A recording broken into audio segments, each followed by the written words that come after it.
자, 오늘 제목은 신앙의 3단계로 해서 요한일서 말씀을 조금 전합니다. 그런데 요한계시록도 좀 전하려고 해요. 그래서 우리 금요일에는 요한계시록 말씀도 조금씩 우리가 좀 살펴봐서 요한계시록을 제대로 이해하는 그런 참 우리 신앙이 됐으면 좋겠어요.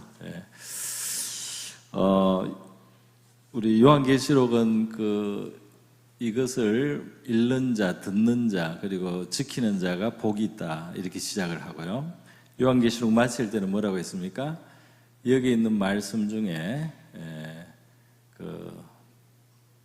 더하는 자는, 추가하는 자는 재앙을 더하고, 여기 있는 말씀 중에 빼는 자는 하나님의 생명나무에 가고 또 하나님의 거룩한 성에 참여하는 것을 제하여 버리라, 이렇게 굉장히 강경한 말씀을 했는데요. 요한계시록이 사실 성경의 제일 마지막에 있고 또 결론적인 말씀이기도 하고 또 인류의 미래의 최후의 어떤 상황을 보여주는, 또 우리 구원의 완성을 보여주는 그런 말씀이기 때문에 요한계시록을 우리가 이제 잘 이해하는 것이 중요하다고 생각하고, 또 우리가 사는 시대가 주님의 재림에서 멀지 않는 것 같다는 그런 생각을 우리가 하면서 비록 우리 생전이 아니라 할지라도 이 계시록의 메시지와 그 의미를 우리가 분명히 알고 주님의 오심을 사모하면서 우리가 살아갈 때 우리의 삶이 주님 앞에 바르게 될 줄로 믿습니다. 그래서 우리의 삶이 주님의 오심을 정말 기대하는 자, 주님을 만날 것을 기대하는 자는 깨끗한 삶을 살 수 있다라는 말씀도 있어요. 그래서 우리 주님의 오심을 우리가 기대하고 소망하는 그런 신앙이 될 수 있기를 바랍니다. 그래서 계시록을 하겠는데, 먼저는 요한일서 오늘 이 말씀 신앙의 3단계를 좀 말씀을 드리겠습니다. 지난 시간에도 했는데 오늘 또 처음 오신 분들도 상당히 있어 보입니다. 그래서 신앙의 3단계 우리 요한일서에서 지금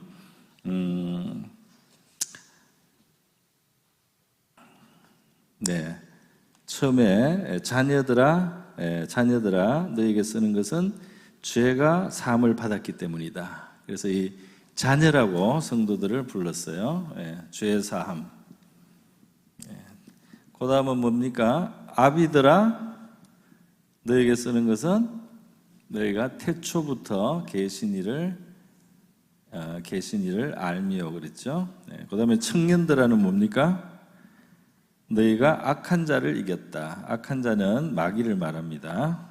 사탄, 마귀를 이겼다. 이렇게 말하고 한 번 더 하죠. 한 번 더 또 자녀들로 넘어가죠. 그래서 다시 이번엔 자녀를 아이라고 표현했네요. 비슷한 표현인데, 아이들아 쓴 것은 여기서는 아버지를 알았다. 하나님을 말하겠죠. 하나님 아버지, 하나님 아버지를 알았으며, 그 다음 아비들은 다시 똑같아요. 그죠? 태초부터 계신 이를 알았기 때문이다. 똑같이 했어요. 그 다음에 여기 청년들은 뭐라고 했습니까? 너희가 강하고, 그죠? 하나님의 말씀이 너희 속에 있고 너희 안에 거하시고 흉악한 자를 이겼다. 이 흉악한 자가 같은 마귀입니다. 자, 여기 조금 더 설명이 덧붙여 있죠. 여기에서 조금 더 덧붙여 있습니다.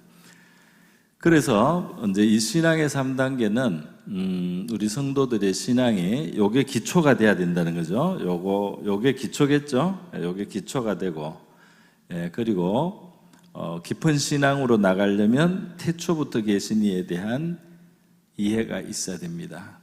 태초부터 계신 이에 대한 이해. 이 태초부터 계신 이에 대해서는 제가 이제 지난 시간에 잠깐 말씀을 드렸어요. 그냥 하나님이라고 하지 않고 왜 태초부터 계신 이라고 하느냐, 그죠? 그게 중요해요. 이거를 태초부터 계신 이를 그냥 하나님이라고 설명하면 상당히 좀 부족한 설명이 됩니다. 그냥 하나님이라고 하는 게 맞으면 하나님이라고 했을 텐데, 태초부터 계신 이, 하나님이지만 태초부터 계신 이라고 할 때는 좀 초점이 달라요. 무슨 초점일까요? 바로 예수 그리스도가 태초부터 계셨다는, 바로 이제 그 이야기를 이게 뒤에 깔고 있죠. 그래서 요한복음 1장과 또 요한 1서 1장이 요한 1서 이게 다 요한이 쓴 건데요. 여기 보면은 1장에 다 이 말이 있어요. 태초에 말씀이 계시고 이 말씀이 하나님과 함께 계시고 이 말씀이 곧 하나님이시다. 그로 말미암지 않고는 이 세상에 생긴 것이 없다. 그리고 이 말씀이 육신이 되어 우리 가운데 거하심에 아버지의 독생자로 그 영광을 우리가 봤다. 이렇게 바로 이 태초부터 계신 이는 예수님인데 예수님을 그냥 예수님으로 아는 것이 아니고 태초부터 계신 이로 안다는 거예요. 그러니까 예수님을 2000년 전에 한번 이렇게 살다 가신 그런 하나님이 우리를 위해서 희생 제물을 삼으신 이제 거룩하신 하나님의 아들 이렇게 아는 것도 맞지만 그렇지만 이제 더 크게 예수님을 본다는 겁니다. 태초부터 계신 예수님을 본다는 것은 예수님이 성육신 하시기 전부터 이 세계가 있기 전부터 계신 분으로서 이 세계가 지어질 때부터 바로 예수님 안에서 지어졌다는 사실이에요. 그를 말미암지 않고는 생긴 것이 없다는 겁니다. 모든 것이 그를 통하여 지어졌고 그를 위하여 지어졌다. 골로새서 1장에서 그걸 말하죠. 그가 없이는 된 것이 없고 그가 바로 그를 통해서 하나님은 만물을 창조하셨고 그를 위하여 창조되었다는 거예요. 그러니까 예수가 없으면 이 세계의 만물은 초점을 잃는 거예요.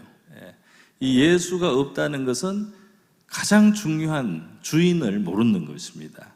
제가 여기에 대해서 들은 아주 감동적인 이제 예가 있어요. 예화가 있는데 아마 저 설교 시간에 한 번쯤은 했을 겁니다. 이런 예입니다. 여러분 중에 이제 아기가 출산을 앞둔 부부가 있다면 이제 그 아기의 태어남을 기다립니다. 그래서 여유가 있는 사람은 그 아기 방을 하나 만들어 놓습니다. 그래서 여기 이제 아기의 쓸 것들을 사둬요. 그래서 옷장도 사두고 장난감도 사놓고 옷도 양말, 신발 이렇게 다 사놓고 이제 아기를 기다리는 거예요. 자, 이렇게 아기를 기다렸는데 아기가 안 태어났다면, 그러니까 만약 유산이 되거나 문제가 생겨서 아기가 못 태어났습니다. 그럼 어떻게 되죠? 그 방에 아기 방에 있는 모든 것은 그 아기를 위해서 있는 거예요. 그죠? 그런데 그 아기를 위해서 만든 그 방에 모든 것이 준비됐는데 거기에 아기가 태어나서 아기가 거기에 실제로 살지 않으면 그 방에서 놀고 그 방에서 자야 되는데 아기가 실제로 나지 않아서 그 방이 아기 없는 방으로 그냥 끝난다면 그 안에 준비한 모든 것은 뭐가 되겠습니까? 어떻게 생각하세요? 상당히 공허합니다. 그죠? 의미가 없어지는 거예요. 목적이 없어지는 거예요. 오히려 슬퍼요. 많이 준비한 것을 보면 더 슬픕니다. 그 아기가 없기 때문에, 주인공이 없기 때문에. 그래서 마찬가지로 이 만물을 창조하시고 만물의 목적이 되시는 분이 없다면 이 세계는 그분을 모시지 않는 세계는 공허한 세계가 되고 의미를 찾을 수가 없는 세계가 되고 슬픈 세계가 될 수밖에 없다. 이렇게 우리가 생각할 수 있어요. 그래서 여러분, 예수님은 우리의 죄를 해결하고, 그죠? 그래서 그 십자가 희생하신 것이 전부가 아니다, 이 말이에요. 우리 인간이 존재하는 모든 것, 사람이 살아가는 이런 활동, 사람의 우리 신체 구조와 이런 모든 비밀들, 이 모든 것들이 예수님이 있음으로써 우리가 갖게 된 겁니다. 할렐루야. 무슨 말인지 아시겠어요? 예수 그리스도가 창조의 실체이시기 때문에, 실제이시기 때문에 창조의 그 행위자시거든요. 그렇기 때문에 그리스도가 없다면, 성육신 하시기 전에 계신 그 그리스도가 없다면 이 세계는 아무것도 아닌 것이 된다 이 말이에요. 그래서 그리스도를 모신 사람, 그리고 그리스도는 이 교회와 우리 신앙생활과 죄 용서에만 관계되는 것이 아니다 이 말이에요. 그리스도는 우리 인간의 모든 것에 관계된 분이다 이 말이에요. 인간이 이렇게 살아가는 방식에도 그리스도가 만들어 놓은 틀이 있고 그리스도가 만들어 놓은 목적과 의도와 그런 관계성이 있기 때문에 우리가 지금 이렇게 살아가고 있다. 그렇기 때문에 예수 그리스도는 죄 용서받기 위해서만 있는 분이 아니다 이 말이에요. 우리의 모든 삶에 그분이 계셔야 되는 바로 그분입니다. 할렐루야. 그리고 인간의 삶, 사회, 국가, 문화, 인간의 학문, 인간의 예술, 이런 모든 인간에게서 나오는 이 모든 것의 뿌리가 되시는 분이 바로 원래 그리스도시다 이 말이에요. 그래서 그리스도가 이렇게 인간을 창조하셨기 때문에 인간이 이렇게 살아갑니다. 할렐루야. 물론 이제 죄는 예수님과 상관없이 들어왔지만 인간이 지금 이런 식으로 인간에게 어떤 긍정적이고 좋은 면이 있다면 그것은 다 예수 그리스도와 관계가 있다는 거예요. 그 예수님이 그렇게 의도했었기 때문에 인간의 삶에는 이런 게 있다 이 말이에요. 그러니까 부모가 자식을 사랑하는 그 사랑, 그 그리스도가 그것을 그렇게 디자인했기 때문에 있는 겁니다. 우리가 우정을 나누고 또 무슨 일을 하면서 이렇게 또는 뭘 이렇게 만들어내거나 연구를 하거나 우리가 이런 인간이 살아가는 이런 모든 것이 원래 그리스도가 있어서 된 것입니다. 할렐루야. 예수님은 죄만 해결하시기 위해서 필요한 분이 아니다 이 말이에요. 그렇기 때문에 이것은 무슨 말이냐면 예수님을 태초부터 계시니 창조주로 아는 거예요. 그렇기 때문에 이 예수님을 창조주로 알면 이 세계 모든 것이 그리스도 안에 바로 서야 된다 이 말이에요. 그리스도를 바로 모셔야 되고 그리스도의 뜻대로 서야만 이 모든 것이 바로 서는 것이 된다는 겁니다. 할렐루야. 그 예수님이 크신 분이다. 이것을 좀 어렵게 말해서 우주적 그리스도라고 그래요. 예수님은 십자가에 달려 죄만 청산하신 분이 아니고 이 세계에 존재하는 우리 자신을 포함한 모든 것의 주인이시다. 이것을 깨달아야 된다는 거예요. 이것을 알아야 아비의 신앙이 된다 이 말입니다. 그래야 깊은 신앙이 되고 안정적인 신앙이 되고 넓은 마음을 가진 신앙이 된다 이 말이에요. 아비와 같이 흔들리지 않습니다. 속지 않습니다. 어디 끌려다니지 않아요. 그리고 바르게 분별할 수가 있어요.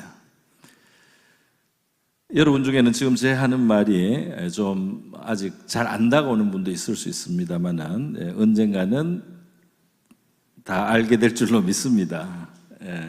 그게 아비의 신앙이에요. 그래서 우리가 아침에 눈을 뜨고 해를 보고 아침에 양치질을 하고 이렇게 밥을 먹고 이런 모든 것, 사람을 만나고 일을 하고 이 모든 것이 그리스도 안에서 있을 수 있다 이 말이에요. 이 모든 것 속에 그리스도와 함께 살 수가 있다 이 말입니다. 할렐루야. 그죠? 아기를 가지고 아기가 태어나고 이런 모든 것도 우리의 몸에 관련된 것, 정신에 관련된 것, 인간관계에 관련된 이 모든 것 속에 그리스도가 그것을 계획하고 그것을 짜두셨기 때문에 이게 되는 거예요. 그래서 예수 그리스도와 관계없는 사람은 없습니다. 아시겠어요? 예수 그리스도와 관계없는 사람은 없어요. 우리 고린도서에서는 예수님을 하나님의 형상이라고 말씀하잖아요. 하나님의 형상이다. 우리 인간이 하나님의 형상으로 지음을 받았죠. 창세기에 보면 하나님의 모양과 형상으로 창조가 되었는데요. 인간이 하나님의 모양과 형상으로 창조되기 전에 영원 전부터 하나님의 형상으로 계신 분이 그리스도예요. 그렇기 때문에 사실 인간은 그리스도를 본으로 해서 만들어졌습니다. 할렐루야. 우리가 그리스도를 본으로 해서 만들어진 존재예요, 인간은. 그렇기 때문에 이 그리스도가 우리와 함께하고 우리 안에 거하시고 우리의 삶을 꽉 채우시는 분이 됩니다. 할렐루야. 그래서 이 예수 그리스도의 이 크심을 알 때 우리의 신앙은 아비의 신앙이 됩니다. 이것을 여러분이 지금 어떤 분은 좀 이해가 되는 것 같고, 어떤 분은 좀 알듯 말듯하고, 어떤 분은 좀 안 다가오고, 이게 뭔가 싶을 수도 있어요. 예. 이게 아비의 신앙이라는 것을 아시기 바라고요. 묵상을 하시기를 바랍니다. 예. 만물이 그로 말미암고 그를 위하여 지은 바가 되었나니. 이 말씀의 뜻을 우리가 깊이 생각해. 골로새서 1장인데요. 여러분이 묵상을. 자, 그렇게 해서 이것이 이제 아비의 신앙이고요. 그 아비의 신앙 전에 이제 죄사함에 대해서 우리가 하나님을 아버지로 알게 되고, 우리 영혼의 진정한 아버지입니다. 많은 사람들이 육신의 아버지나 육신의 할아버지나 육신의 할머니나 육신의 어머니나 이런 분들이 가깝다고 느껴요. 하나님이 멀리 느껴져요. 그러나 실제로는 하나님이 진짜 우리 영혼에 가장 가까운 우리의 존재를 주신 분이에요. 할렐루야. 그래서 이 하나님이 가장 우리 아버지시다 말이에요. 그래서 아버지신 이 하나님이 자기의 사랑을 바로 이 이제 부모들, 조부모들, 어머니, 아버지, 할머니, 할아버지, 이렇게 그 사랑이 그쪽을 통해서 표현되고 우리에게 주어져서 우리가 돌봄을 받고 사랑을 받고 살아갑니다. 그죠? 그래서 이 아버지신 하나님을 알고, 또 이 하나님이 우리의 죄를 용서하시기 위해서 하나님의 아들을 주시고, 또 죄를 용서하시는 하나님이라는 사실을 우리가 받아들일 때 신앙은 시작하죠. 이 자녀의 신앙이 시작됩니다. 그래서 나에게는 죄를 용서하시는 아버지, 또 아버지라면 죄만 용서하는 문제가 아니죠. 아버지는 자녀를 사랑하고 돌보시잖아요. 그죠? 그러니까 나를 사랑하시는 분, 나를 정말 생각해 주시는 분이 하나님이 계시다 하는 사실을, 이거를 마음속에 깊이 받아들일 때 이제 신앙은 기초가 되고요. 그리고 예수 그리스도를 깊이 알아갈 때 우리의 신앙은 아주 장성한 신앙이 됩니다. 자, 그런데 그것만 있는 것이 아니고 이제 청년이라고 부르는 신앙이 있어요. 지난 시간에도 말씀드렸지만 자녀를 떼고 청년이 되고, 청년이 지나서 청년은 없어지고 아비가 되고, 그건 아니에요. 이거는 이 세 가지 면이 우리 성도에게 다 있어야 되는 겁니다. 할렐루야. 그러니까 여러분은 아이와 같은 신앙, 자녀와 같은 신앙을 가져야 되고, 또 우리의 신앙이 깊어져서 아비와 같은 신앙을 가져야 되고, 또 우리의 신앙이 청년의 신앙과 같이 돼야 될 줄 믿습니다. 청년은 힘이니까 이제 악한 자 마귀를 이기는 신앙생활이다 이 말이에요. 근데 마귀를 이기는 신앙생활은 우리의 영혼이 강건해지고 진리로 무장을 하고 하나님의 말씀을 가지고 있기 때문에 마귀의 그 거짓을 물리칠 수 있는 진리의 띠를 띠고, 또 하나님의 말씀의 검을 가지고 우리가 견고하게 서는 이런 신앙이 되고, 마귀의 유혹이나 시험이나 마귀의 공격을 물리칠 수 있는 그런 신앙을 우리 청년의 신앙이라고 부르는 거예요. 그래서 이 세 가지는 다 우리에게 있어야 되는데, 이제 더 깊이 들어간 걸로 치면 자녀의 신앙에서 청년의 신앙까지 우리가 더 나아가야 되고, 또 청년의 신앙만 머물러 있는 것이 아니고 청년의 신앙도 있지만 아비의 신앙도 돼야 된다 이 말입니다. 할렐루야. 그래서 여러분은 이 신앙의 3단계에 대해서요 생각해 보시고, 그 다음에 왜 그러면 자녀, 청년, 아비 이렇게 순서를 이렇게 하는 게 더 순서가 맞는 것 같은데 왜 아비를 중간에 놓고 이 청년이 끝에 나오는가, 이렇게 질문할 수 있겠죠?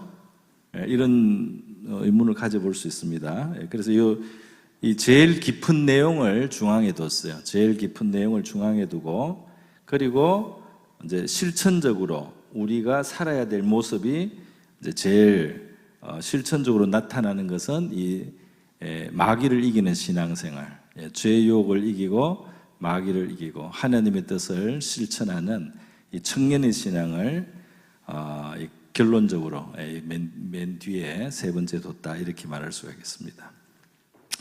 자, 여러분의 신앙은 어떤 것 같아요? 여러분은 아이나 자녀의 신앙을 가지고 있나요?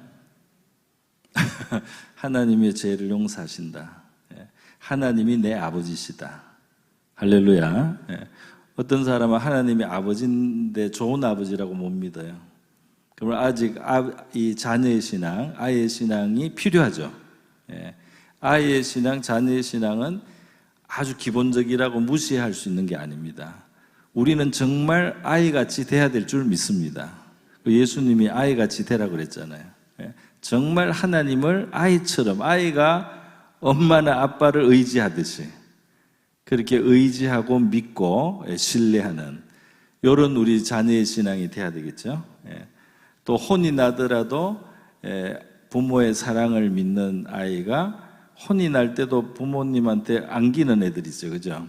그런 것처럼 우리도 용서하시고 사랑하시는 이 하나님 아버지를 알고 그 하나님께로 가까이 나가는 그 사랑을 믿는 우리가 될 수 있기를 바랍니다. 그게 이 아이 자녀의 신앙이에요. 그리고 더 깊은 신앙은 이건데, 이거는 이제 뒤에 있고, 청년의 신앙이 되려면 이제 영적으로 강건해져야 됩니다. 기도도 하고 또 하나님의 말씀도 늘 마음속에 가지고, 이렇게 기도하고 기도와 말씀 생활을 잘 할 때 우리 속사람이 강건해지죠. 그리고 힘이 생깁니다. 그래서 이 청년의 신앙이 될 수 있습니다. 할렐루야. 자, 그 청년의 신앙을 가지고 또 끝이 아니고, 내가 기도 생활, 말씀 생활 통해서 내가 영적으로 강건합니다. 이게 끝이 아니고 예수 그리스도를 깊이 알아야 돼요. 그리고 그 예수가 얼마나 크신지를 알고, 예수가 이렇게 크신지를 알면 우리의 모든 삶이, 우리의 모든 생활의 모든 면들이 다 예수님을 모실 수가 있어요. 예수하고 무관한 게 없어진다 이 말입니다. 우리의 모든 시간이, 모든 시간, 모든 일, 어떤 일도 예수님과 함께 하는 거예요. 그죠? 그런 신앙으로 우리가 깊어져야 된다 이 말입니다. 자, 이게 신앙의 3단계 이야기는 이것을 하고요. 제목은 신앙의 3단계인데 요한계시록을 좀 하도록 할게요. 요한계시록을 제가 계속 공부를 하고 있어요. 여러분, 요한계시록에서 우리 요거 기도 한번 하고 넘어갈까요? 기도 한번 하겠습니다. 여러분은 어때요? 여러분 자신을 위해서나 여러분의 사랑하는 이들이 이 자녀나 혹은 아이로서의 신앙이 있습니까? 또는 청년의 신앙이 필요합니까? 이제 청년의 신앙, 강건한 신앙이 되고 마귀의 유혹이나 거짓말을 물리치고, 그죠? 우리 신앙생활이 불행한 것은 이 악한 자에게 너무 끌려다니기 때문에, 그죠? 악한 자가 협박을 하면 위축되고, 악한 자가 거짓말을 하면 거짓말 받아들이고, 그 진리가 아닌 것을 자꾸 받아들이고, 그렇기 때문에 우리의 그 신앙이나 삶이 굉장히 그 연약하고 부족함이 많죠. 또 슬퍼요. 힘들어요. 우리가 청년의 신앙, 진리를 가지고 말씀을 가지고 마귀가 주는 생각을 다 물리칠 수 있을 때, 할렐루야. 마귀가 주는 생각이 아니야, 이건 아니야. 하나님의 말씀은 이런 거야. 하나님의 뜻은 이런 거야. 내가 가져야 될 생각은 이거야 하고 이 마귀를 물리치는 신앙이 되기를 바랍니다. 그런 신앙이든지 아니면 그리스도를 태초부터 계신 크신 하나님으로 알아서 우리의 삶 속에 그리스도와 함께하는 삶이 우리 그리스도 안에서 모든 삶의 의미를 발견하는 그런 우리의 신앙이 될 수 있기를 바랍니다. 여러분이 어디에 있든지 거기에서부터 하나님의 은혜를 구하는 기도를 이 시간 같이 할 수 있기를 바랍니다. 여러분이 아이의 자녀의 신앙, 청년의 신앙이든지 아비의 신앙이든지 이 시간 하나님 앞에 우리 각자에게 주신 자리에서 은혜를 우리가 더 구하는 그런 기도를 같이 한번 하도록 하겠습니다. 같이 기도하겠습니다. 감사하며 기도하겠습니다. 자비로우신 하나님 아버지, 오늘도 이 금요일 밤에 주님의 백성들이 사모하는 마음으로 이 하나님의 집에 모여서 아버지 하나님 앞에 나와 있습니다. 주님, 이 시간 우리 자녀와 같이, 아이와 같이 하나님 아버지로서 아는 그런 참신앙을 가지고 안심하고 아버지를 의지하며 아버지로 말미암아 기뻐하고 우리의 죄사함을 확신할 수 있는 그런 자녀의 신앙, 그런 아이의 신앙을 저희들 가질 수 있기를 원합니다. 하나님 아버지, 저희들 가운데 하나님의 말씀을 가지고 우리의 속사람이 기도하며 강건해져서 하나님의 악한 자, 흉악한 자, 마귀의 시험과 유혹과 위협과 마귀의 방해를 물리치고 뚫고 나갈 수 있는, 승리할 수 있는 청년의 신앙 우리가 되기를 원합니다. 하나님 아버지, 늘 실패하는 것, 늘 넘어지는 것이 당연한 신앙생활이 아니라는 사실을 저희들이 깨닫기를 원합니다. 주님 안에서 우리가 마귀를 이기는 신앙생활, 믿음의 삶이 있고 우리는 비록 연약하거나 넘어질 수 있지만은 그럼에도 불구하고 주님의 진리의 말씀을 붙들고 승리하는 용감하고 씩씩하고 힘있는 청년의 신앙이 있다는 사실을 우리가 깨닫고 우리 청년과 같은 아버지 힘찬 실천하는 능력이 있는, 마귀를 이길 수 있는, 마귀를 때려 눕힐 수 있는 그런 저희들의 믿음이 되게 하시고 그런 신앙으로 인도해 주시기를 원합니다. 자비로우신 하나님, 우리에게 그리스도를 깊이 알게 해 주셔서 예수 그리스도를 아는 지식에서 깊이 자라갈 수 있게 하여 주시기를 원합니다. 예수님이 없이는 이 세계에 된 것이 없다는 말씀을 우리가 봅니다. 이 모든 것이 그를 통하여 창조되었다고 말씀하셨습니다. 그를 인하여 있게 되었다고 말씀하셨습니다. 그리고 그를 위하여 지어졌다고 말씀하셨습니다. 하나님이 모든 존재하는 것들의 주인이시고 주인공이 되시는 예수 그리스도를 깊이 알게 하시고 이 주님을 바라볼 수 있는 믿음의 눈을 열어주셔서 우리의 삶이 예수 그리스도 안에서 풍요로워지고 예수 그리스도 안에서 견고하여지고 예수 그리스도 안에서 충만해질 수 있기를 원합니다. 우리의 모든 시간과 우리의 삶의 모든 영역이 그리스도로 채워지게 하여 주시기를 원합니다. 우리의 삶의 모든 부분들이 예수님의 임재를 모신 하나님 그런 삶이 될 수 있기를 원합니다. 주님, 우리가 언제까지 아이의 신앙에만 주님이 살지 않고 주님이 또 청년의 신앙으로만 살지 않고 우리가 아비의 신앙도 되기를 원합니다. 예수님을 깊이 알기 때문에 우리의 삶의 모든 것 속에 주님과 함께 할 수 있는, 우리의 삶에 주님과 관계없는 것이 하나도 없는 바로 그러한 삶을 우리가 살게 하여 주시기를 원합니다.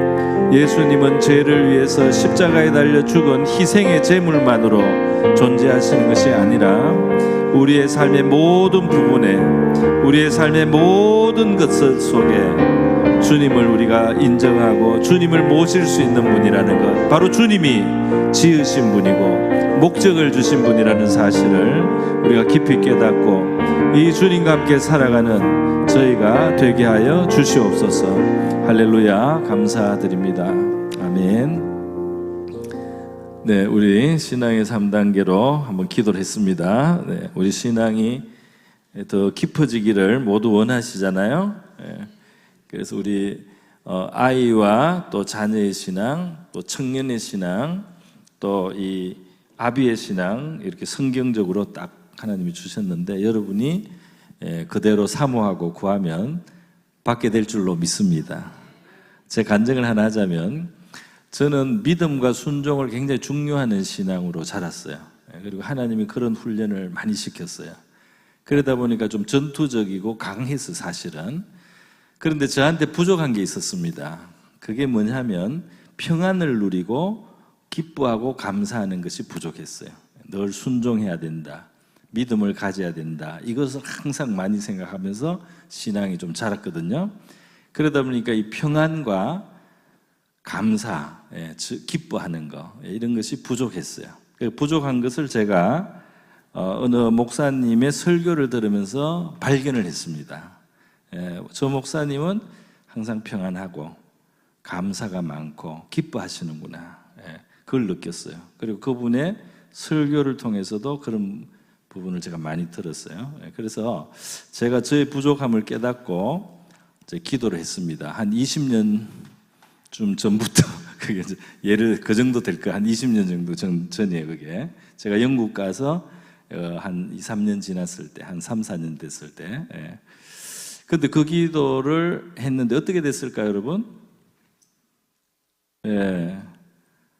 지금 생각해보면 응답해 주신 줄로 믿습니다. 그렇죠? 저희가 진짜 감사가 많아요. 제 삶 속에, 제 마음 속에 진심으로 감사가 있고 즐거움이 있고 평안이 있습니다. 할렐루야. 그래서 막 이렇게 주위에 어려움이 또 이게 풍파가 치고 비바람이 불고 풍파가 막 쳐서 저도 인간이기 때문에 그때는 이렇게 좀씩 이렇게 수그려야 되지만은 그래도 이 큰 평안이 있어요. 할렐루야. 여러분이 하나님의 뜻대로 구하는 기도는 들어주실 줄 믿습니다. 여러분이 하나님이 원하는 우리 자녀의 모습, 그 신앙의 모습을 우리가 원한다면 하나님이 주시지 않겠어요? 하나님이 그렇게 되기를 원하시는데 우리가 하나님 나 그렇게 되기를 원합니다 하면 하나님이 들어주실 줄 믿습니다. 자, 그래서 여러분도 저처럼 그런 기도를 하시고 그런 걸 많이 받으시기를 바라고요. 제가 지난 시간에도 계시록 2장과 3장이 바로 우리의 모습이라고 말씀을 드렸어요. 창세기부터 나와서 인류가 타락하고 많은 역사가 있었는데 마지막 천국의 완성이라고 할까요? 새 하늘과 새 땅의 세계가 올 때까지 긴 과정이 있는데요. 사실은 우리가 어디에 있느냐 하면 우리는 지금 여기 와 있습니다.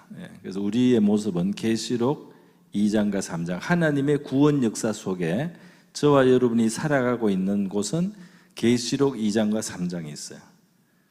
그리고 이 계시록 2장과 3장에 있는 아시아에 있는 7교회가 바로 이 교회 시대의 우리 성도들 그리고 교회들의 현주소 모습이에요. 그래서 7교회를 들여다보면 우리의 모습이 거기 있습니다. 그래서 에베소 교회도 있고 예를 들면 또 뭐죠? 서보나 교회도 있고 버가모 교회도 있고 도아디라 교회도 있고 사대 교회도 있고 빌라델비아 교회도 있고 라오디게아 교회도 있어요. 7교회가 있는데 이걸 보면 우리가 이 교회의 모습도 좀 있고 이 교회의 모습도 좀 있을 수 있어요. 좀 섞여서 있을 수 있어요. 우리가 딱 한 교회라기보다 또 우리 신자 자신도 딱 하나의 모습이 아니고 이런 모습이 30% 있고 이런 모습이 10% 있고 이런 모습이 또 20% 있고 이런 모습이 40%인가요? 남은 게 이렇게 이제 있다 이 말이에요. 우리가 그러니까 우리 각자의 신앙이 이게 다 있어요. 그래서 이 말씀을 계시록 2장과 3장을 특별히 우리가 많이 묵상할 필요가 있다. 그런 생각도 저는 합니다. 자, 어쨌든 오늘은 요 두 교회 중에 시작하는 교회와 마지막 교회의 메시지만 보겠어요. 이 이제 7교회마다 중요한 메시지가 있는데요. 제가 시간 날 때마다 한두 개씩 소개를 해서 기도를 하도록 하겠습니다. 우리 에베소 교회는 다 좋아요. 열심도 있고 수고도 많이 하고 진리를 고수하려고 노력한 교회. 근데 이 교회의 중요한 문제를 지적하셨죠? 뭐가 없어요? 처음 사랑을 버렸다. 처음 사랑을 버렸다. 그래서 이 처음 사랑을 회복하고 처음 행위를 가져라. 그래서 우리 은혜를 받고 하나님 앞에 우리가 가졌던 그 하나님을 정말 감사하고 사랑하는 마음으로 신앙생활했던 그때의 모습, 그때의 그 마음을 회복하라 이런 말씀을 했습니다. 할렐루야. 이것을 굉장히 중요하게 여긴다는 거예요. 근데 보세요. 이 교회는 많은 일을 하고 많은 수고를 하고 많이 참고 인내하고 한 게 굉장히 많아요. 근데 요게 주님이 볼 때는 안에 제일 중앙에 있는 핵심이라는 거예요. 심장이라는 거예요.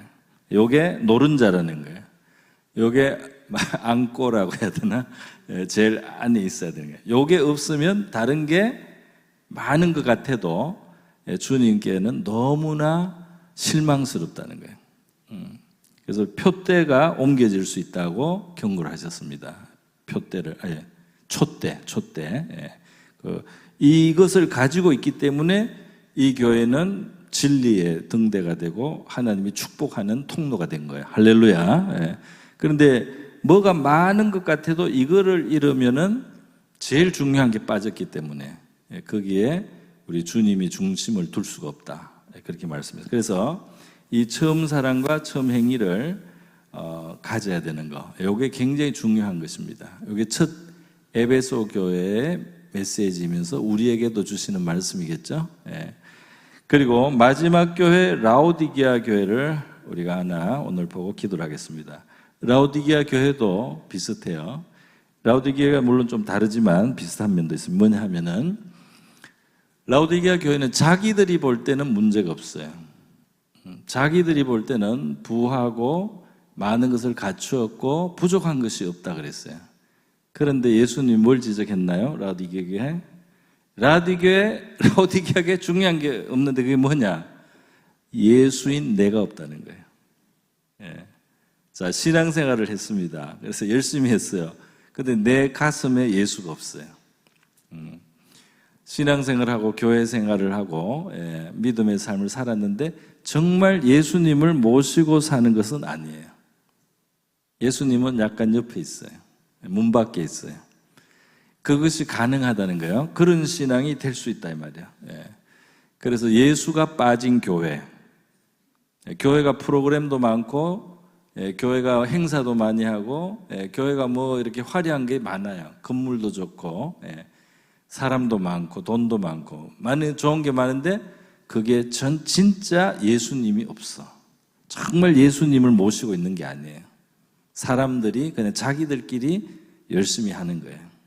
정말 예수님을 거기서 인정하고 모시고 예수님과 함께 가는 게 아니다 이 말이에요.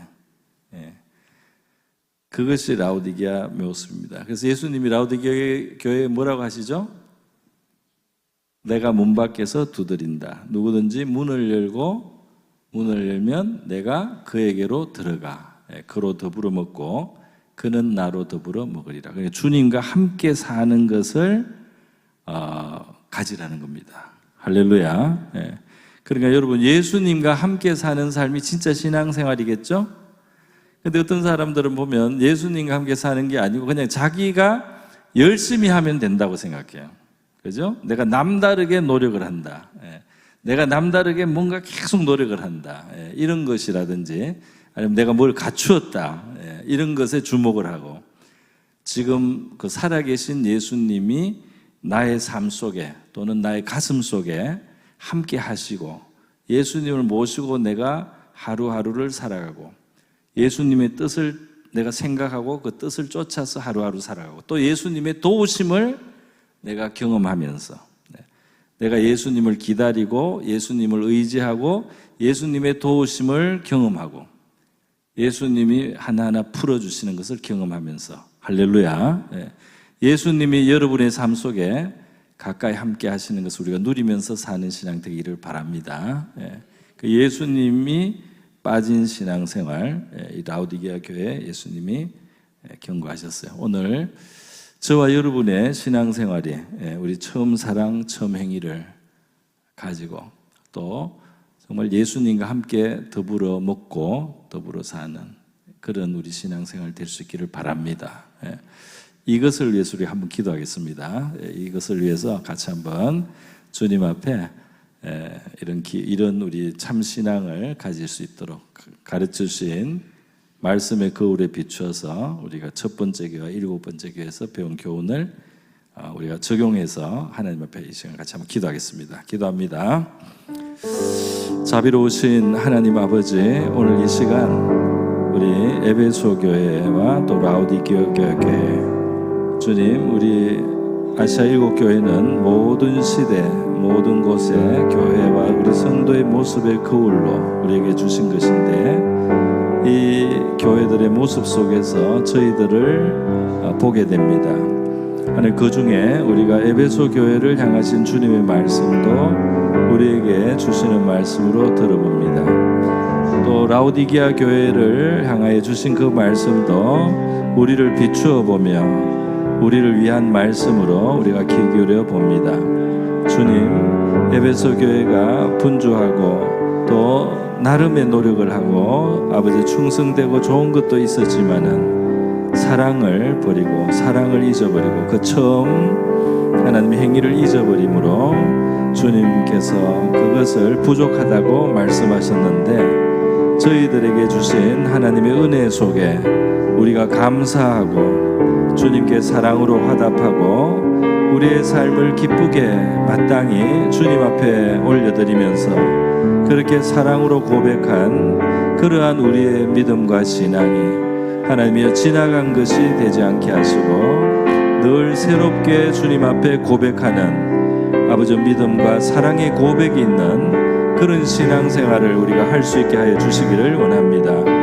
하나님을 사랑함으로 주님을 우리가 기뻐하고 주님께 감사함으로써 가졌던 우리의 처음 행위를 하나님 우리가 회복하고 그 처음 행위로 주님 우리가 살아갈 수 있기를 원합니다.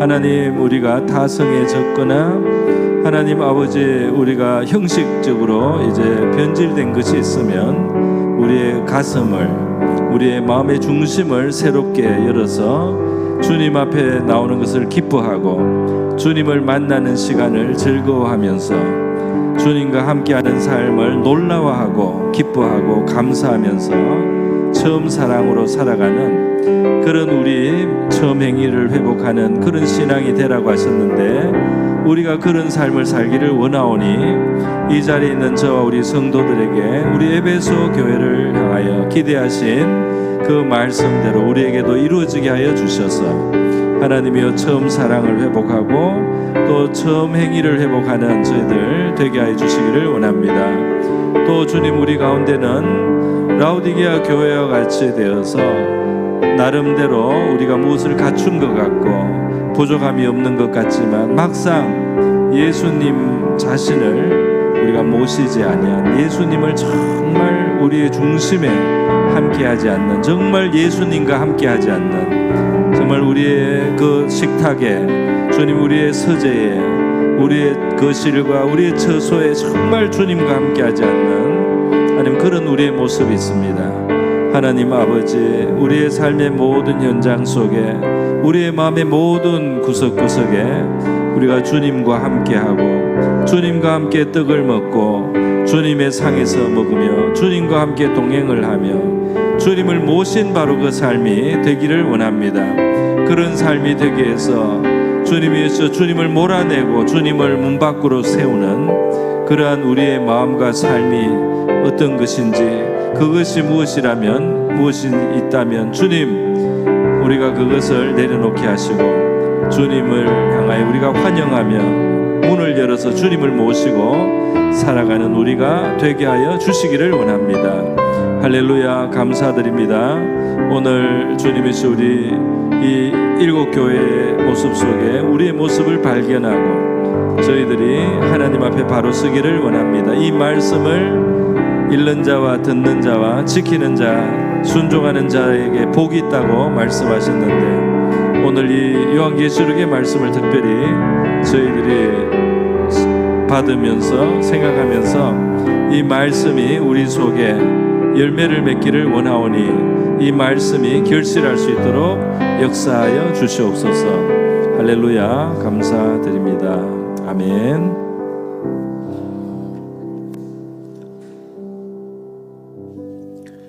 네, 오늘 우리 처음 오신 분들을 위해서 간단하게 제가 계시록, 요한계시록을 조금 설명드리는데요. 지난주에 설명드린 것보다 약간 더 세부적으로 들어가서 조금 추가를 하도록 하겠습니다. 요즘에 보면은 그 신천지에서는 그 신천지 이단이 14만 4천 명 안에 들어가라고 사람들을 굉장히 그 푸시를 해가지고 압력을 줘가지고 열심히 전도하게 만들어서 14만 4천을 만들고 숫자가 넘치니까 그걸 바꿨어요. 그래서 어떤 수준 이상의 급의 사람이 14만 4천이다. 그 급이 안 되는 그 밑에 수준에 더 많은 사람이 있을 수 있다. 이렇게 해서 그러니까 신천지가 14만 4천 명이 넘었나 봐요. 그렇게 해서 자기 교리를 바꿨습니다. 그래서 전 세계에서 구원받는 사람이 14만 4천 명밖에 없다. 그러면서 자기들이 바로 그거다 해가지고 사람들을 미혹을 하고 14만 4천 명에 들기 위해서 이 사람들이 모든 것을 팽개치고 그 신천지 포교를 하고 헌신하도록 그렇게 만들었죠. 이단들은 그런 식으로 이제 사람을 몰아붙입니다. 그죠? 그래서 오늘 14만 4천에 대해서도 조금 설명을 시간 조금 할애해서 하고요. 계시록 전체 큰 그림을 먼저 드리고 14만 4천을 조금만 언급해 하겠습니다. 여러분, 이 계시록에는 중요한 것이 있는데요. 지금 2장과 3장에 1장에는 예수님이 나타나서 사도 요한에게 이제 자기를 나타내셔서 이 계시를 시작하시고 2장과 3장에는 이 교회 시대에 7가지 그 교회를 말씀하면서 이제 우리 성도와 교회에 대한 하나님의 진단과 평가, 또 책망과 격려, 또 약속 이런 것들을 주셨습니다. 그래서 지나고 나면 이제 4장에서 계시가 열리기 전에 천상의 보좌가 나와요. 보좌와 하나님이 계시고 이제 거기에 경배하고 하는 천상의 모습이 나오는데 이 보좌를 이제 보여주신 것은 이 세상에 일어나는 어떤 일들이 있더라도 이 세계 위에 영원한 권세와 통치를 가지신 분이 하나님이라는 것을 보여줍니다. 할렐루야. 그래서 이 세계 위에 계신 진정한 주재자이신 우리 하나님의 모습을 보여준 다음 여기서 5장에 오면은 어린 양이신 예수님이 인을 떼세요. 인을 떼시면서 이제 그 역사가 펼쳐지는 것을 보여줍니다.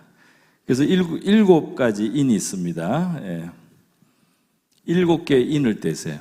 그래서 7개의 인을 뗄 때마다 이제 하나씩 뭐가 이제 어떤 것을 보여줍니다. 그러니까 이 역사가 펼쳐질 때 그것을 인을 떼시는 분, 그 권세를 가졌다는 거예요. 이분이 인을 떼면서 하나씩 사건이 이제 펼쳐집니다. 그래서 이 땅에 일어나는 어떤 전쟁이나 또 기근이나 어떤 전염병이나 여러 가지 그 사건들이 펼쳐져요. 그런 이 세계가 진행되는 모습을 보여주는데 마지막 이제 요 6번째까지 오고 나면 7번째 인을 뗄 때 어떤 이제 그게 하냐면 그 다음 단계로 넘어갑니다. 그 다음 단계는 뭐냐면 7개의 나팔이 나와요. 그래서 이 7번째 인에 또 7개의 나팔이 나온다고 할 수가 있습니다. 그래서 여기에서는 이제 이 땅에 일어나는 이제 큼직한 이제 이 종말적인 사건들이에요. 종말적인 사건들 여기서 벌써 나오는데 종말적인 사건이 여기서부터 나오는데 여기서 더 심각한 종말적인 사건이 나옵니다. 그러니까 참 그 뭐죠? 말씀드리기가 참 죄송하지만은 이 세계에는 큰 사건들이 일어나게 돼 있어요. 그러니까 우리가 그 코로나 팬데믹이 오고 또 뭐 세계 1차 대전, 2차 대전 이렇게 터진 것처럼 이 세계에는 이제 미래로 갈 때 큰 사건들이 일어나게 돼 있어요. 그래 어쩔 수가 없는데요. 인류가 타락을 했고 하나님을 등지고 살아가는 그런 삶이 굉장히 보편적이잖아요. 그런 이 세계, 하나님을 떠나 있는 이 세계와 죄가 계속 죄가 있는 이 세계는 이제 이러한 재앙적인 사건들이 이제 때가 되면 일어날 수밖에 없는 상황입니다. 그래서 일곱 나팔의 그 재앙들이 있는데요. 이제 한 가지 우리가 이제 그 위로로 삼을 수 있는 것은 뭐냐면, 이런 여기서는 지금 주로 재앙적인 면을 많이 말했지만은 이 세계의 역사는 재앙만 일어난 게 아닙니다. 그죠? 이 세계의 역사는 재앙만 일어나는 게 아니고 무엇이 있습니까? 세계 역사에는 에스겔이 하나님께 환상을 봤어요. 37장입니까? 환상을 보니까 생명수강이 흘러가는데 점점 커져요. 생명수강이. 그래서 생명수강이 점점 커지면서 점점 더 생명이 풍성해지고, 그리고 모든 것이 풍족해지고, 그리고 이게 살리는 역사가 일어나요. 그게 에스겔이 본 환상입니다. 무슨 말이냐면, 다니엘이 환상을 봤습니다. 다니엘이 본 환상에 어떤 일이 있어요? 이 세계에 금으로 된, 또 은으로 되고, 또 동으로 되고, 철로 된 이런 세상 나라가 있지만, 이 세상 나라를 치는 뜨인 돌이 있어서 이 뜨인 돌이 세상 나라를 부시고 이 돌이 온 세상을 가득히 채우는 환상을 봤습니다. 이게 바로 하나님의 나라라고 했어요. 하나님의 나라. 그러니까 하나님의 나라는 커진다는 거예요. 또 예수님의 비유 속에도 겨자씨가 점점 커진다. 하나님 나라의 비유잖아요. 그죠? 처음에는 굉장히 작지만은 점점 커져서 새들이 깃들고 하는 큰 나무가 된다. 그래서 이 하나님의 나라는 작게 시작해서 점점 커진다고 말씀했어요. 그렇기 때문에 이 세계 역사에는 이런 불행한 일들만 일어나는 건 아닙니다. 이거는 한 면을 말하는 거예요. 한 면을. 이 세상은 갈수록 복음이 더 왕성해집니다. 할렐루야. 복음이 왕성한 곳에는 살리는 역사도 커져요. 또 인류에게 주시는 어떤 축복이 있어요. 지금까지 우리가 축복을 점점 많이 누립니다. 그죠? 인간의 삶이 점점 나아졌죠? 인간의 삶이 점점 먹을 것도 많아지고, 편리해진 것도 많죠? 좋아진 게 많잖아요. 그죠? 과학이 발전하고 기술이 발전해서 점점 좋아진 것도 많아요. 그러니까 하나님의 나라가 이 세상을 부욕해 하는 원천이에요. 하나님의 이 성령의 역사가 있어서 그곳에서 하나님이 땅을 축복하고 이 땅에 지혜와 지식을 주고 이 땅에 유능한 어떤 것들을 주고 기술을 주고 삶이 점점 좋아지고 복음도 점점 편만합니다. 할렐루야. 이런 게 계속 진행되게 돼 있어요. 그리고 또 한편으로는 이 땅에 불행한 일들이 일어나요. 전쟁이 일어날 때가 있고 경제적인 몰락이 오기도 하고 전염병이 치기도 합니다. 그죠? 또 어떤 곳에서는 기독교인들이 핍박을 받습니다. 그렇잖아요. 이런 일들이 계속 일어난다는 것을 성경이 말하고 있어요. 그런데 계시록에는 이걸 다 모아놨기 때문에 숨 돌릴 틈도 없이 막 일어나는 것처럼 이렇게 보이지만 사실은 하나의 어떤 사건이 재앙이 오고 또 세월이 좀 지나고 또 다른 게 오고 또 다른 게 오고 하면서 인류를 하나님이 계속 깨어나게 만든다는 거예요. 할렐루야. 구원의 그 자리로 나오도록 하나님이 이 땅에 이런 재앙을 허락하시는 시간이 있습니다. 그래서 이 7개의 나팔을 이제 부는데 여기에 이제 큰 재앙들이 있어요. 뭐 땅의 3분의 1이 불탄다든지 뭐 이렇게 큼직큼직한 사건들이 있습니다. 그리고 여기 7째 나팔에 가면 이제 7 대접의 심판으로 넘어가요. 이 7 대접의 심판은 진짜 심판이에요.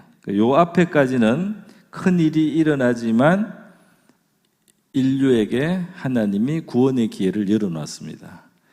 그래서 여기 7 나팔의 마지막쯤 가면 여기 14장 계시록 14장쯤 가면 휴거가 일어나요.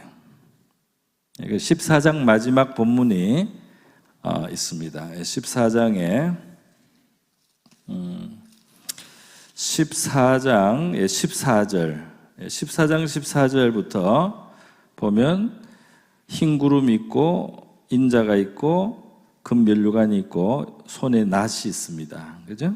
그리고 천사가 와서 낫을 든 분에게 낫을 휘둘러 거두소서. 땅의 곡식이 다 익어 거둘 때가 이르렀습니다. 구름에 앉으시니가 낫을 땅에 휘두르매 땅의 곡식이 거두어지니라. 그래서 이게 알곡 추수가 일어나요. 영혼의 추수가 일어난다 이 말이에요. 14장에. 그리고 그 다음 절에는 뭐라고 돼 있어요? 17절부터 다른 천사가 낫을 가져왔는데 18절에 불을 다스리는 다른 천사가 와서 18절에 낫을 휘둘러 땅에 포도송이를 거두라. 포도송이가 익었다 하고 낫을 휘둘러 땅에 포도를 거두어 진노의 큰 포도주 틀에 던짐에 그래 돼 있죠. 진노의 포도주 틀에 던진다. 이게 땅에 임하는 심판을 말합니다. 그래서 여기에 이 알곡 추수, 알곡 추수와 심판의 추수가 일어나는 거예요. 알곡 추수와 심판의 추수가 이 14장 마지막에 이 부분에 일어납니다. 그럼 요 다음 일어나는 7 대접의 심판은 구원을 위해서 주는 심판이 아니고 진짜 마지막 이제 이 땅의 심판이에요. 그래서 요때 성도들은 요 알곡으로 추수가 되도록 하나님이 우리를 계속 깨우라고 깨어 있으라고 그렇게 말씀을 하시는 겁니다. 네, 요게 이제 자세한 내용을 지금 설명할 시간이 좀 없네요. 없는데 한 가지 말씀을 드리자면 14만 4천 명이 7장에 나오고 14장에 나와요. 이 14만 4천 명이 뭐냐? 여기 보면 이스라엘 각 지파에서 12,000명씩 해서 12지파에서 다 합쳐서 14만 4천이 나온다 그렇게 돼 있습니다.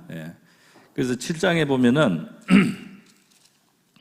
7장에 보면은 그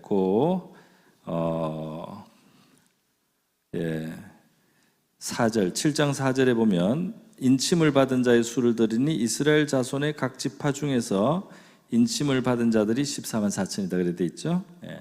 그래서 그 뒤에 보면 5절부터 유다의 인침받은 자가 1만 2천, 르우벤이 1만 2천, 쭉 1만 2천이 계속 나와요. 그러다가 9절에 보면 뭐라고 돼 있습니까? 이일 후에 내가 보니 각 나라 족속과 백성과 방언에서 아무도 능히 셀 수 없는 큰 무리가 나와서 그렇게 돼 있죠.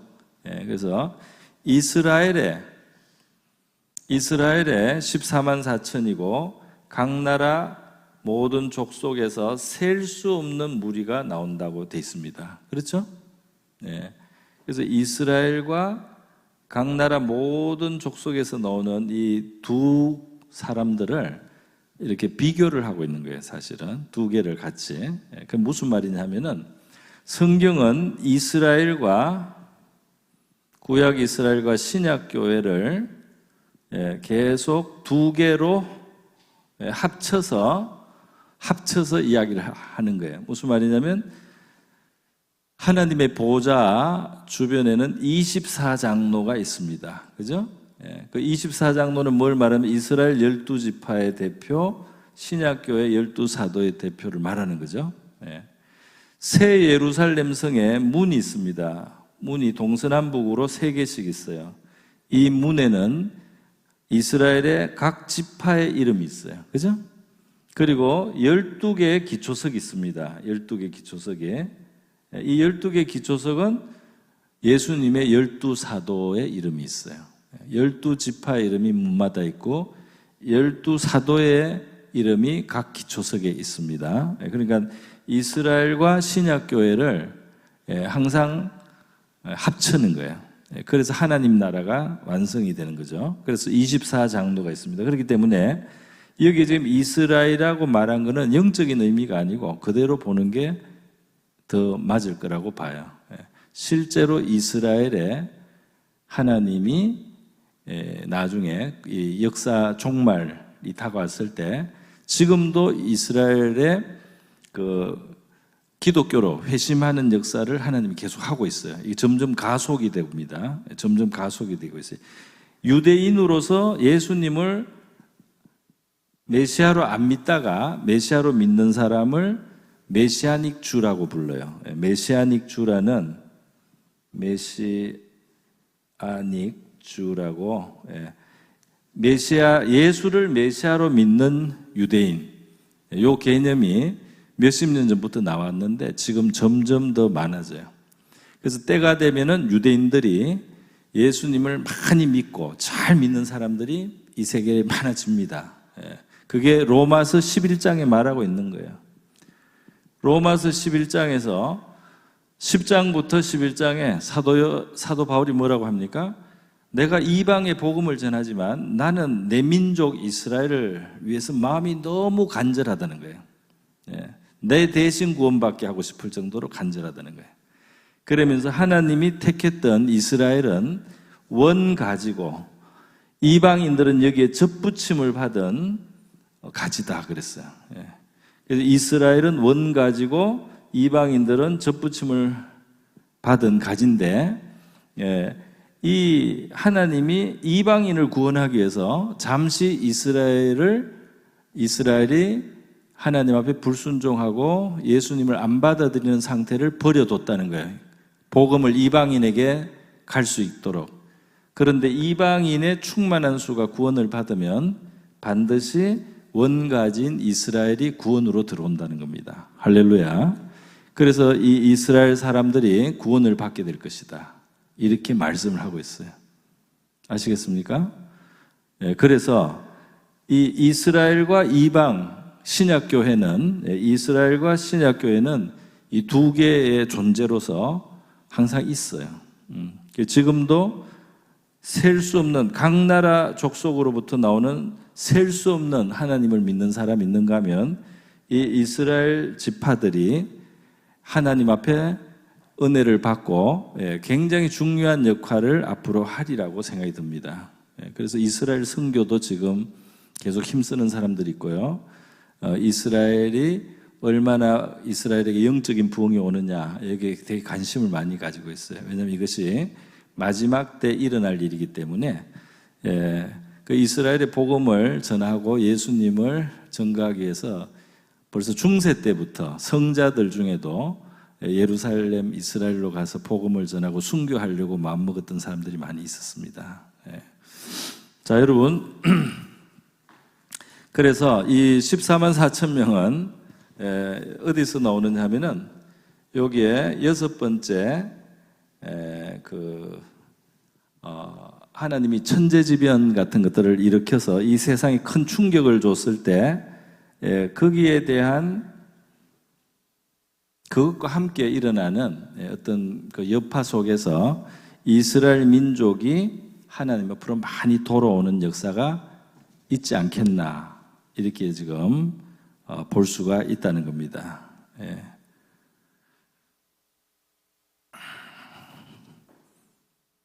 여러분이 평소에 생각을 안 하던 거를 제가 너무 많이 말했죠?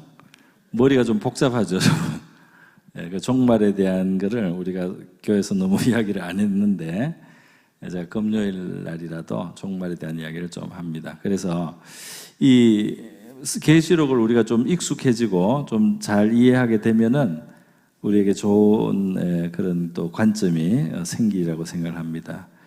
여러분, 하나님은 이렇게 결국 이 하나님의 어린 양이신 그리스도가 일곱째 인을 첫째 인부터 일곱째 인을 뗐고, 일곱째 인 안에 일곱 나팔이 있고, 이 일곱 나팔에 마지막 일곱째 나팔이 있으면서 이제 마지막 그 일곱 대접으로 넘어가요. 그렇게 역사는 주님에 의해서 결국 전개가 되게 돼 있습니다. 그렇기 때문에 이 역사는 주님의 손에 있고 주님의 권세가 주장하고 있기 때문에 비록 인류 역사는 한편 하나님의 나라가 확장되고 한편 이런 심판이나 재앙이 이 땅에 있으면서 인류가 하나님 앞으로 돌아올 수 있는 그런 충격이나 자극이 점점 나타나다가 결국 때가 되면 하나님이 마지막 이제 그 추수를 하셔요. 추수를 하시고 추수를 한 다음에 이제 이 땅에 진짜 큰 심판이 오는데 노아의 홍수 같은 상황이 이제 벌어집니다. 홍수가 아니고 여기는 이제 그 재앙이겠죠. 재앙이 일어나는데 여기에 요 끝쯤 와서 나팔 재앙의 요 끝쯤 와서 적 그리스도가 나타납니다. 적 그리스도가 요쯤에 등장을 해서 사람들의 경배를 받고 또 짐승의 그 숫자를 사람들에게 받게 하고 하는 이런 통제 사회가 이제 시작되고 요때 성도들의 인내가 있어야 된다. 14장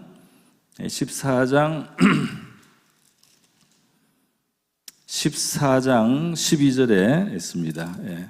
적 그리스도는 12장 13장에서 나타나고요.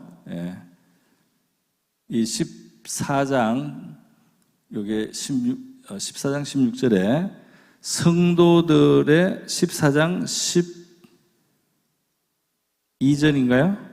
12절. 14장 12절에 성도들의 인내라는 표현이 나와요. 그래서 우리가 사는 동안에 만약에 주님이 재림하거나 휴거가 일어난다면 적 그리스도가 먼저 나타나고 세상이 이상하게 돌아가는 그런 상황이 좀 오는데 그때쯤 되어서 어느 고난의 맛이 조금 오다가 휴거가 있다. 이렇게 성경은 보여주는 것 같습니다. 그리고 그 다음 이제 이 땅의 심판이 옵니다. 여기 요 부분에도 보면 이 14만 4천 명이 7장에서 이스라엘의 인친자 14만 4천이 있는데요. 요 적 그리스도가 나타나고 활동하는 쯤 되면 14장 시작할 때 보면 이 사람들은 다 순교해 있어요. 14장 시작에 보면 14만 4천이 다 하늘 시온성에 올라가 있습니다. 순교했다는 이야기예요. 7장에서는 14만 4천이 이 땅에서 인침을 받고 그 사람들이 인침을 받을 때까지 다른 일이 일어나지 않도록 하나님이 천사들에게 명령해서 보호를 해요. 그래서 14만 4천 명이 특별한 하나님의 어떤 그 은혜를 받습니다. 그리고 나서 요 적 그리스도가 등장하는 요 때쯤 되면은 이후에 이 사람들은 다 하늘나라에 가 있어요. 천국에서 이 14만 4천 명이 나타납니다. 14장을 보면. 그래서 마지막 시대에 일어날 일들이 있다는 사실을 우리가 기억을 해야 될 것 같아요. 어쨌든 저와 여러분은 주님을 모시고 하루하루를 살아갈 수 있기를 바랍니다. 그리고 주님의 오심을 기대하고 또 주님을 만날 날을 기대해야만 우리의 신앙이 바로 선다. 그리고 우리의 삶을 우리가 굳세게 지킬 수 있는 그런 힘이 생긴다고 성경은 말씀하고 있습니다. 오늘 제가 시간이 없어서 이렇게 대충 말씀을 드렸는데요. 다음에 조금씩 더 자세하게 또 말씀을 드리도록 하겠습니다. 그러니까 역사는 주님의 손에 있어요. 이 땅은 하나님의 축복도 있어요. 한편 하나님의 나라는 더 왕성해지고 영혼들이 더 많이 구원받는 역사도 일어날 겁니다. 그리고 이 땅에는 큼직한 사건들이나 재앙 같은 일들도 일어날 거예요. 큰 전쟁이 더 앞으로 올 수도 있고 또 때가 되면 더 큰 경제적인 혼란이 올 수도 있고 또 큰 전염병이 올 수도 있다. 그런 일들이 가끔씩 온다 이 말이에요. 그런데 한편 그런 가운데 많은 사람들이 하나님께로 돌아오기도 하고 구원받는 사람들이 더 늘어나고 이런 일도 함께 일어날 줄로 믿습니다. 그런 일들이 함께 일어나도록 돼 있다 이 말이에요. 그것을 우리는 알고요. 우리 주님의 오심을 맞이할 수 있는 준비가 된 우리 그 열 처녀 중에 기름을 준비한 내용과 알맹이를 가진 그런 우리 다섯 처녀들처럼 우리의 신앙이 알맹이가 있는 신앙이 될 수 있기를 같이 기도하기를 바랍니다.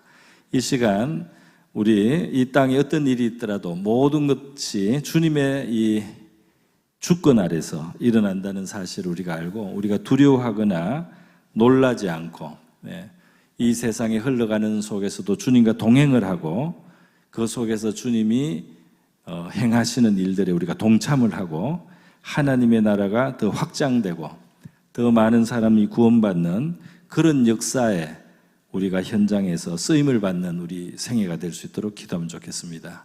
그리고 우리 한 사람 한 사람이 정말 진정으로 알맹이와 내용을 가진 그런 신앙생활을 해서 우리의 나중에 주님을 만나는데 부족함이 없는 우리 한 사람 한 사람 될 수 있도록 같이 한번 기도하겠습니다. 기도합니다.